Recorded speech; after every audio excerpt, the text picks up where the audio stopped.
It's been an incredible journey. I feel like it never quite ended.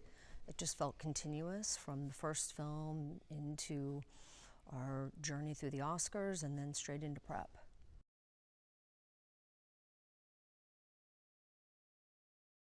Timothy is hands down one of the best actors of his generation, and he really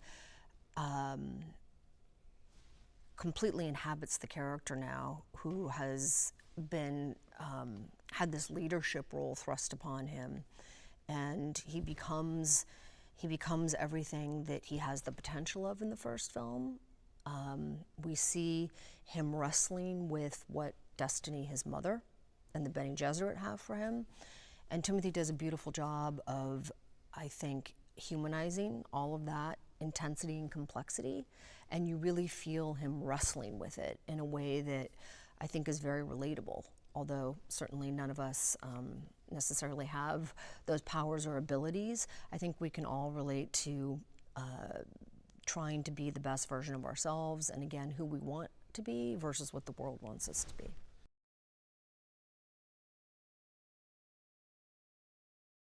Zendaya is such a multifaceted, talented actress. She's arguably one of the best of her generation.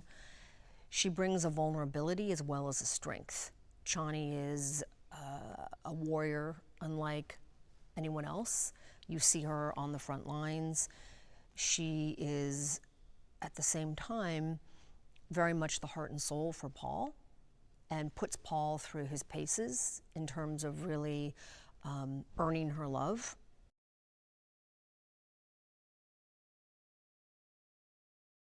Rebecca's brought an incredible intensity to Lady Jessica. This is the culmination of everything that Lady Jessica has been raised to do as a Bene Gesserit. This is the ultimate for her. This is the ultimate mission. She believes deeply that Paul is the Kwisatz Haderach, and she will stop at nothing to make sure that he fulfills that destiny.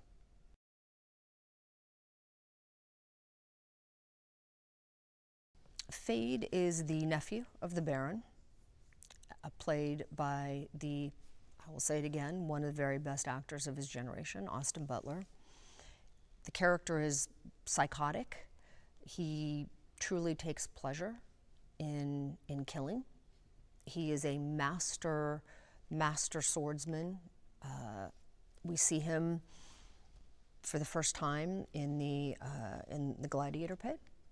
And for him, the ultimate power is to get Arrakis, and he is given this gift by his uncle, who also believes that perhaps he's the only person who can ultimately bring victory and control.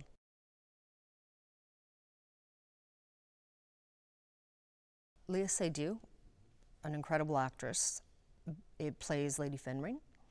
She's a Bene Gesserit who has a very specific mission, and is probably one of the only Bene Gesserit who could actually come in and figure out how to control and bring Fade into what becomes the ultimate power play for the Bene Gesserit.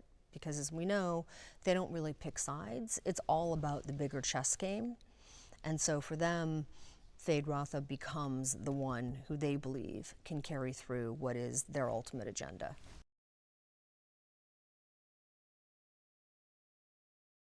One of my favorite moments in the film is when Gurney and Paul are reunited. It's a surprise, it's unexpected, it's incredibly emotional. We left it was unknown what happened to Gurney in the first film.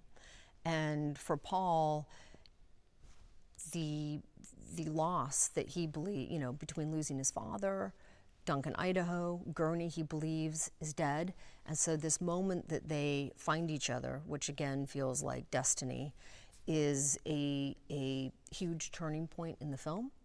And right at the moment that Paul is wrestling with what he's going to do with his power.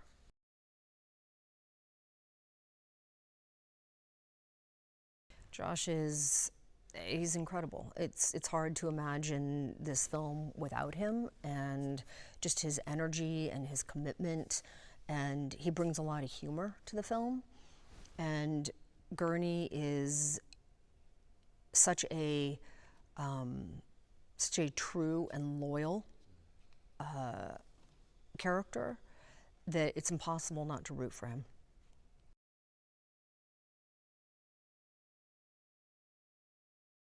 It's hard to imagine anybody else directing this movie.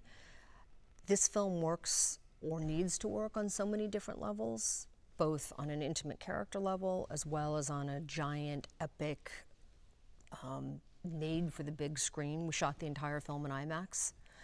And I think there's very few filmmakers who are able to work on both levels as effortlessly as Denis is able to. And he's a master world builder. And he has a way of making a world that is very foreign feel incredibly relatable and very real. So much of that is done in camera, which is very important to Denis, and the level of detail, whether it's the costumes, the set design, all of those details coming together to form something that feels organic and real. So the film does not feel off-putting in any way.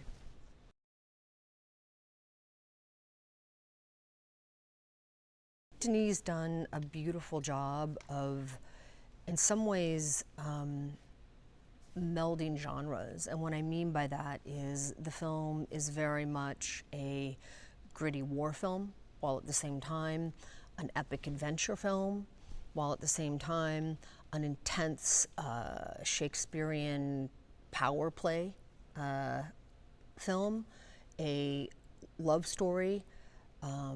The emotionality and the intensity of the film is incredible, and he blends it so beautifully together. It's hard enough to do one well, but he's told them in always from the perspective of character first, but they're beautifully intertwined.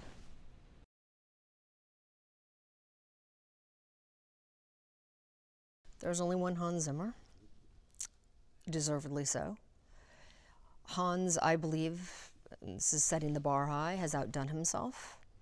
He has created new instruments, new sounds, yet at the same time, everything feels as if it's old while being new. The love theme, the first time I heard it, it's never left me. His music penetrates your soul in ways that is hard to describe. And I think that Hans understands, he's a big Dune fan, but he deeply understands how intimate the film is on one level and how epic it is on another level. And I think he's done an incredible job reflecting that in the music.